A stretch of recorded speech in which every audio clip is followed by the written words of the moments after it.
मंत्री दोनों हाथों से लूटने का काम करेंगे।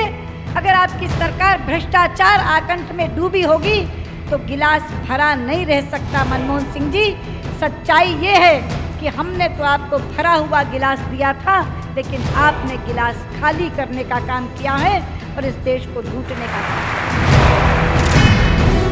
उनकी सोच है वंशवाद, हमारी सोच है राष्ट्रवाद। कि इस देश के साधनों का पहला अधिकार होगा तो वो मजहब के आधार पर नहीं होगा, वो इस देश के गरीब का होगा।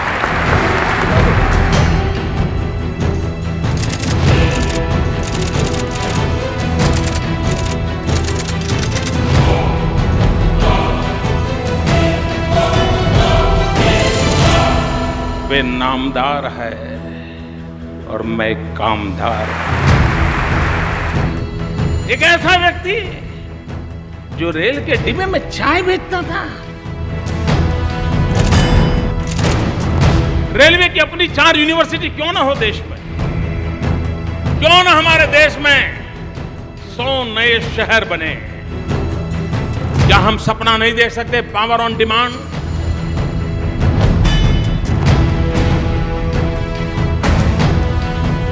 सशक्त और फौलादी इरादों के साथ साथ जिसके अंदर संवेदनशीलता है, ऐसा नेतृत्व यदि किसी के पास है तो वह केवल भारतीय जनता पार्टी के पास है, और उस नेतृत्व का नाम है श्री नरेंद्र मोदी, जिन्हें हम अपने प्रधानमंत्री के रूप में 2014 के लोकसभा चुनाव में देखना चाहते हैं। कि हम यहाँ से जब जाएं तो मन में यह दृश्य देख करके जाएं कि जून के महीने में देश के प्रधानमंत्री नरेंद्र भाई मोदी को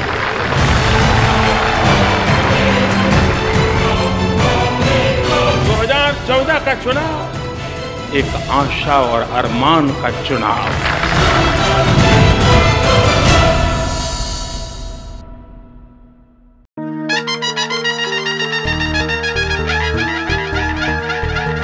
एक नाम जो आशा का अंकुर उपजाने वाला है, राजनीति के कीचड़ में जो कमल खिलाने वाला है, और भारत के आगे पूरा विश्व झुकाने वाला है यकीन के सन 14 में मोदी आने वाला है, मोदी आने वाला है, मोदी आने वाला है, मोदी आने वाला है।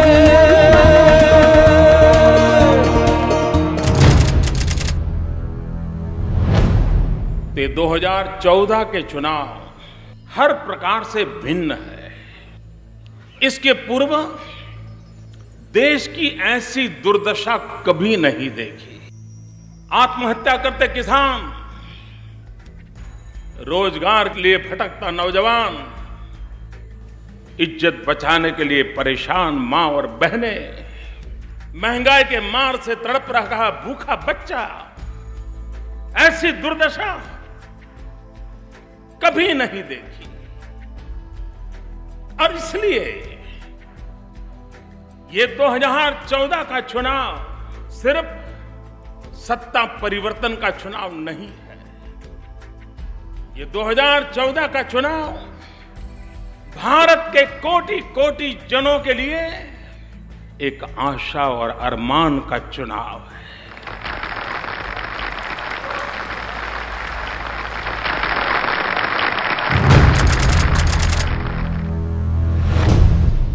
भाइयों बहनों,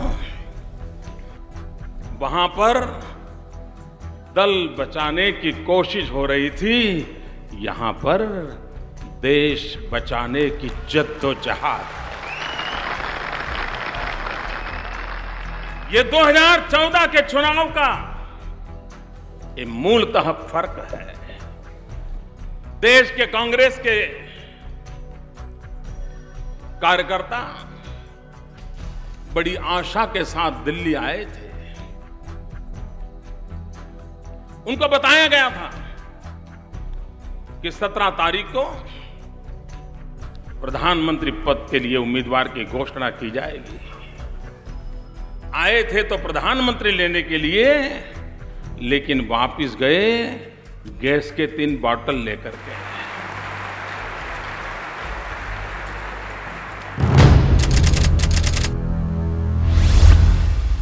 पराजय बिल्कुल निश्चित दिख रहा है, विनाश सामने नजर आ रहा है, तो क्या कोई मां अपने बेटे को बलि चढ़ाने के लिए तैयार होती है क्या?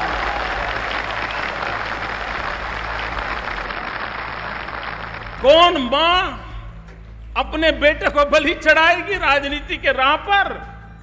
और इसलिए एक मां का मन आखिरकार यही निर्णय कर गया, नहीं, मेरे बेटे को बचाओ।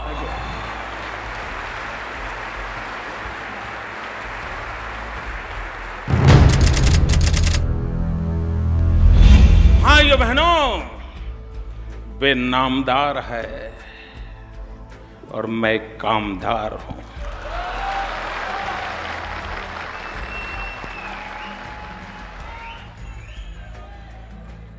ऐसे बड़े नामदार एक कामदार से मुकाबला करना बुरा मानते हैं, अपना खुद का अपमान मानते हैं। एक ऐसा व्यक्ति जिसकी मां अड़ोस पड़ोस के घर में पानी भरती थी, बर्तन साफ करती थी। एक ऐसा व्यक्ति जो रेल के डिब्बे में चाय बेचता था। ऐसी पिछड़ी जाति में पैदा हुए ऐसे व्यक्ति के खिलाफ मैं लड़ूं?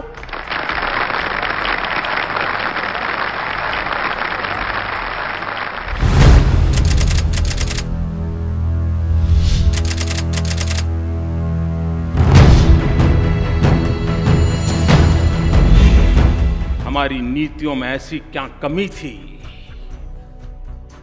हमारे कार्य में ऐसी कौन सी खोट रह गई कि जिसके कारण जब भारत मां का चित्र देखते हैं तो भारत मां का पश्चिमी हिस्सा तो कुछ कर रहा है ऐसा नजर आ रहा है, लेकिन क्या कारण है कि मेरी भारत मां का अगर मध्य से देखें पूरा पूर्वी हिस्सा विकास के लिए तड़प रहा है। ऐसी स्थिति क्यों पैदा हुई? यह असंतुलन पैदा क्यों हुआ? ऐसी कैसी मेरी भारत मां हो कि जिसकी एक भुजा तो मजबूत हो और दूसरी भुजा बहुत दुर्बल हो? ऐसी मेरी भारत माता नहीं हो सकती। और इसलिए हमारी ये सोच है, चाहे बिहार हो, बंगाल हो, झारखंड हो, असम हो, नॉर्थ ईस्ट हो, उड़ीसा हो, पूरा पूर्वी इलाका, उत्तर प्रदेश का ये पूरा पूर्वी हिस्सा, भाइयों बहनों, हम संतुलित विकास के सपने को लेकर के आगे बढ़ना चाहते हैं। अगर हमें देश को मजबूत बनाना है तो रीजनल एस्पिरेशंस जो हैं उसे संकट नहीं समझना चाहिए। पिछले दशकों में राजनेताओं ने रीजनल एस्पिरेशंस को जैसे दिल्ली पर कोई बहुत बड़ा बोझ आया गया ऐसे ही उसको देखा है। भाइयों बहनों, रीजनल एस्पिरेशंस विकास की एक बहुत बड़ा अवसर भी बन सकते हैं। वो चुनौती नहीं है, वो अवसर है, क्योंकि हर राज्य की आगे बढ़ने के जो ललक जगी है, अगर दिल्ली वो जुड़ जाए तो कितनी तेज गति से आगे बढ़ सकते हैं, इसका मेरा पूरा भरोसा है।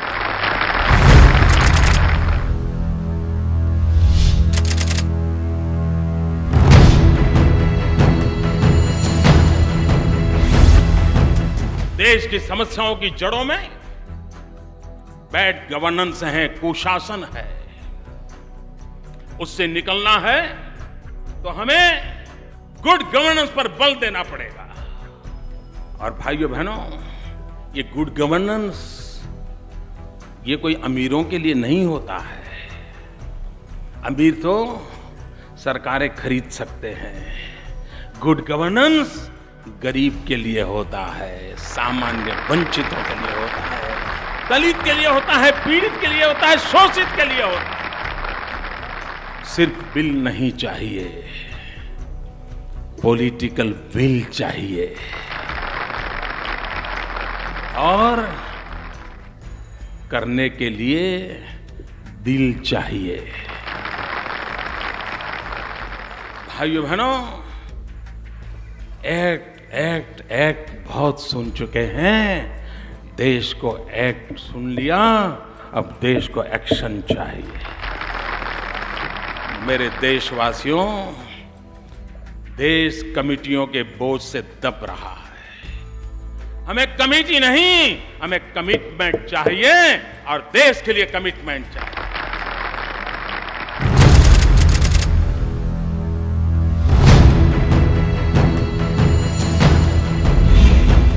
कुछ बात है कि हस्ती मिटती नहीं हमारी, वो कौन सी बात है? भाइयों बहनों, इंद्रधनुष के 7 रंग होते हैं। वो इंद्रधनुष के 7 रंग, और उन 7 रंगों की व्याख्या करें तो हमारी भारत मां को सदियों से वो चमकाते आए हैं। इंद्रधनुष का पहला रंग है भारत की संस्कृति की महान विरासत, हमारी कुटुंब प्रथा, परिवार व्यवस्था। हजारों साल से इस परिवार व्यवस्था ने हमें बनाया है, बचाया है, बढ़ाया है। उस परिवार व्यवस्था को हम कैसे अधिक सशक्त बनाएं? हमारी नीतियां, हमारी योजना, भारत की इस महान व्यवस्था परिवार, उसका सशक्तिकरण कैसे करें? दूसरा रंग है इंद्रधनुष का हमारी कृषि, हमारे पशु, हमारा गांव। और इसलिए नियत उनकी भलाई के लिए नीतियां बनाने की होनी चाहिए। वो हमारी तीसरा रंग है इंद्रधनुष का, वो हमारी भारत की नारी, उनकी शिक्षा दीक्षा, इस पर हमारा बल होना चाहिए।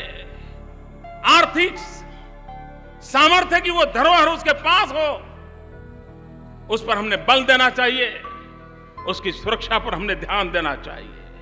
हमारे इस इंद्रधनुष का चौथा रंग है जल, जमीन, जंगल, जलवायु। अगर हमें भारत को आने वाली सदियों तक विकास की दौड़ में आगे रखना है तो हमारे इंद्रधनुष के इस चौथे रंग को भी उसकी परवरिश करनी होगी, उसको सुरक्षित करना होगा, उसको आधुनिक टेक्नोलॉजी के साथ और अधिक बलवत्तर बनाना पड़ेगा। इसका 5वां रंग है जो आज सबसे महत्वपूर्ण है, वो है हमारा युवा धन, हमारी युवा शक्ति। हम कितने भाग्यवान हैं कि आज हिंदुस्तान दुनिया का सबसे नौजवान देश है। अगर आज हमने तैयारियां कर ली होती तो दुनिया के वर्कफोर्स के लिए हमारा भारत का नौजवान न सिर्फ भारत का निर्माण करता, पूरे विश्व का निर्माण करने की ताकत रखता था। और हमारे युवा धन की रक्षा करके उसी युवा धन की ताकत के भरोसे इस भारत को विश्व गुरु बनाने का सपना साकार करना होगा। हमारे इस इंद्रधनुष का और एक रंग है, वो भी हमारी बड़ी अनमोल विरासत है, और वो है डेमोक्रेसी, हमारा लोकतंत्र। और जिस देश के पास डेमोग्राफिक डिविडेंड हो, डेमोक्रेटिक डिविडेंड हो, वो देश दुनिया के सामने कितनी बड़ी ताकत के साथ आगे बढ़ सकता है। हमने हमारे लोकतंत्र को रिप्रेजेंटेटिव सिस्टम से लेकर के आगे बढ़ा करके पार्टिसिपेटिव डेमोक्रेसी पर बल देने की जरूरत है। प्रतिनिधि वाला लोकतंत्र, उसको जनभागीदारी वाले लोकतंत्र की ओर हमें ले जाना है। भाइयों बहनों, हमें गर्व है, हम गणतंत्र के परंपरा को निभाते हैं, लेकिन समय की मांग है कि अब सामान्य मानवी गणतंत्र में गुणतंत्र की भी अनुभूति करे। और इस इंद्रधनुष का 7वां रंग जो अत्यंत महत्वपूर्ण है, वो है ज्ञान। मानव जात जब जब ज्ञान युग में रही है, भारत ने डंका बजाया है। हम ज्ञान के उपासक हैं। हर मां अपने बेटे को आशीर्वाद देती है तो क्या देती है? कहती है, बेटा पढ़ लिख करके बड़ा होना। हर मां के मुंह से ही निकलता है। ये ज्ञान हमारे इस इंद्रधनुष के 7 रंग का महत्वपूर्ण रंग, उस ज्ञान को हम किस प्रकार से अधिक शक्तिशाली बनाएं, उसकी ओर हमने जाना है। भाइयों बहनों, इन 7 रंग की कीर्ति कैसे बढ़े, नई कल्पकता कैसे जुड़े, नए विचार कैसे उसके साथ आए, उसको लेकर के हम आगे बढ़ना चाहते हैं।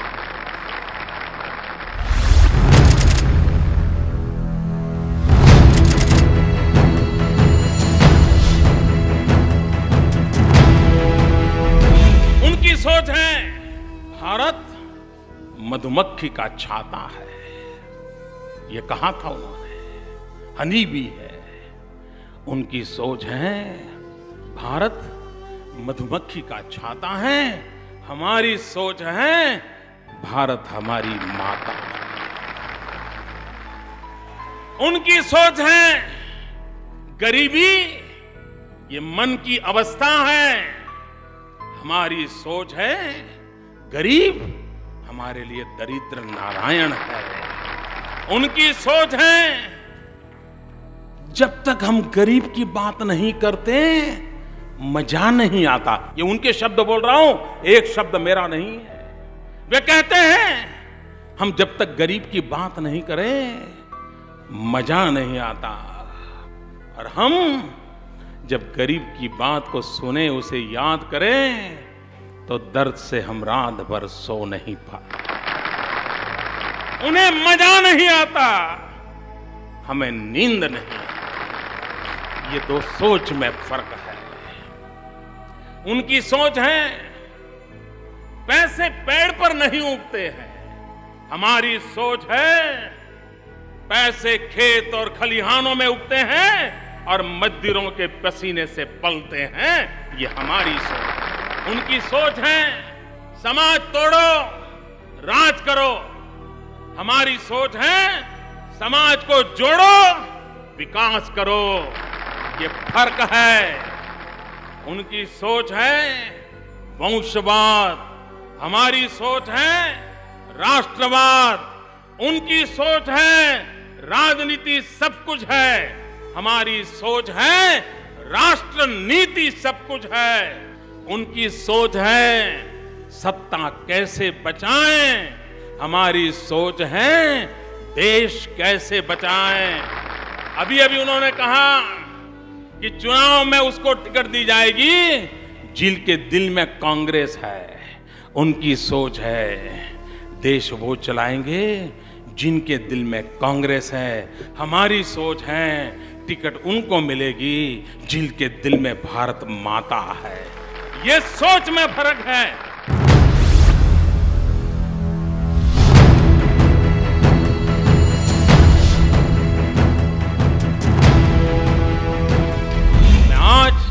भारतीय जनता पार्टी के इस पवित्र मंच से मेरे देशवासियों से प्रार्थना करता हूं, आपने 60 साल शासकों को दिए, 60 महीने एक सेवक को देके देखो।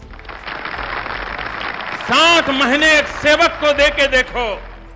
देश को शासक नहीं सेवक की जरूरत है।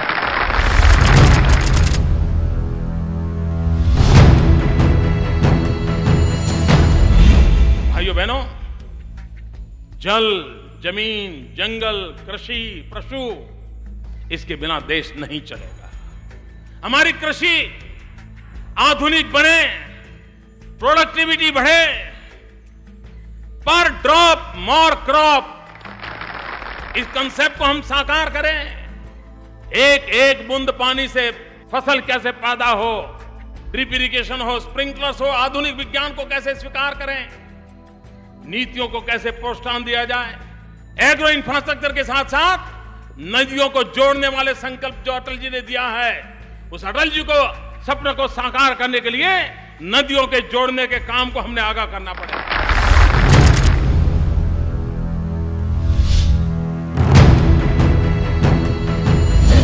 उसी प्रकार से बिजली, कैसा देश है, 20,000 मेगावाट बिजली के कारखाने बंद पड़े हैं, फ्यूल नहीं है, कोयले की खदानें बंद पड़ी हैं।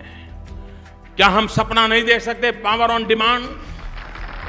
अगर राज्य इनिशिएटिव ले, केंद्र मदद करें, 24 घंटे बिजली हर घर में पहुंचाई जा सकती है, सामान्य व्यक्ति के जीवन में बदलाव लाया जा सकता है। क्या यह समय की आवश्यकता नहीं है कि हम भी ब्रांड इंडिया की ओर बल दें? और जब मैं ब्रांड इंडिया की बात करता हूं तब मैं 5T की बात करता हूं। Talent, tradition, tourism, trade, technology. ये 5T ऐसे हैं जिसके भरोसे हम ब्रांड इंडिया को लेकर के विश्व को एक बाजार बनाने की ताकत खड़ी कर सकते हैं। मित्रों, भारत उत्पादन करे, दुनिया खरीद करें, लेकिन इसके लिए हमने टेक्नोलॉजी में अपग्रेडेशन करना होगा, हमारी टैलेंट का भरपूर उपयोग करना होगा, हमारी ट्रेडिशन को दुनिया को परिचित कराना होगा। टूरिज्म में बहुत ताकत होती है। भाइयों बहनों, terrorism divides, tourism unites. Terrorism तोड़ता है, टूरिज्म जोड़ता है। हर गांव में नमो नमो, हर नगर नगर में नमो नमो, हर गली में घर में नमो नमो, हर डगर डगर में नमो नमो, नमो नमो, नमो नमो, नमो नमो। उन्नति का एहसास है मोदी, एकमात्र ही आस है मोदी। उन्नति का एहसास है मोदी, एकमात्र ही आस है मोदी। जन जन की आवाज है मोदी, जन जन की आवाज है मोदी। भारत का विश्वास है मोदी, उन्नति का एहसास है मोदी, मात्र एक ही आस है मोदी। सूखे गालों पर अबीर की रंगत लाने वाला है मोदी, आने वाला है मोदी, आने वाला है। एक नाम जो आशा का अंकुर उपजाने वाला है, राजनीति के कीचड़ में जो कमल खिलाने वाला है, और भारत के आगे पूरा विश्व झुकाने वाला है यकीन के सन 14 में मोदी आने वाला है।